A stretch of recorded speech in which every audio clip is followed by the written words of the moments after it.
you're thinking of getting a working Cocker Spaniel. I'm going to talk you through the basics of what you need to know about these wonderful dogs. I'm Noelle, and this is Bigfoot. He's a 9-month-old working Cocker Spaniel, and he is my service dog in training and sport dog. So firstly, what is the difference between a working Cocker Spaniel and a show Cocker Spaniel? These are English Cocker Spaniels, by the way. There's English Cocker Spaniels and American Cocker Spaniels. Simply put, working Cocker Spaniels were bred for their working ability, where show Cocker Spaniels were built to be conformationally correct and excel in the show ring. Main differences you will see between the two is show lines have typically more coat maintenance, they have longer coats, and will generally have a lot less energy than a working Cocker Spaniel. Working Cocker Spaniels should typically have higher prey drive, and they will often be a little bit smaller. Let's talk about the working Cocker Spaniel temperament. They are generally pretty driven and have high amounts of energy. They are incredibly smart, affectionate, and people-oriented. They really love to be around people, and their people in particular.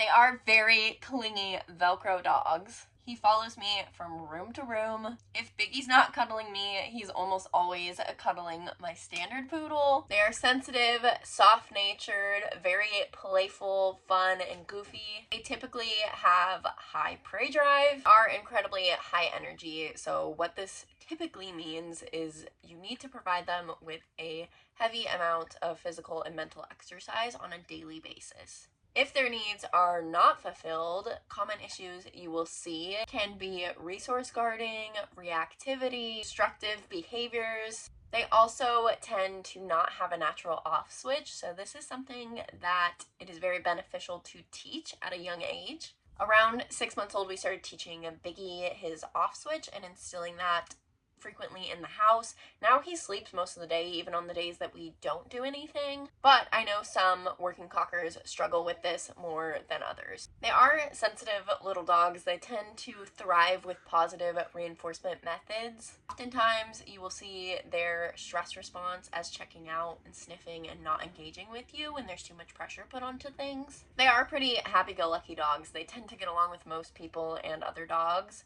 which is a really nice trait. They also tend to be pretty confident, adaptable dogs. Since they were bred to flush and retrieve, they love to put things in their mouth. They're definitely little kleptomaniacs. If your house is not clean, they will find things to put in their mouth, specifically usually shoes or socks. If you go about this the wrong way, it can create resource guarding. So it's definitely important from the beginning to appropriately handle them stealing things, such as teaching a solid out or trading them for another item.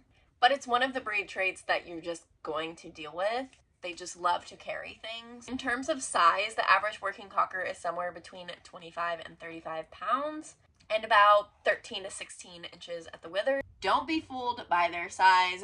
They are very sturdy little dogs with lots of energy and lots of stamina. There is some variance in coat depending on the lines you go for, but they typically are moderate shedders and don't require much brushing. But you may need to strip their coat. You also need to trim their paws, as these grow pretty fast. Overall, I'd say it's pretty low to medium grooming requirements. There's not much personal space when you own a working Cocker Spaniel. They are very trainable. They love to please. They often love toys, love outdoor activities like hiking, swimming. They are often also big foodies. Biggie will eat literally anything I put in front of him. His food motivation is very high, which is pretty helpful with training.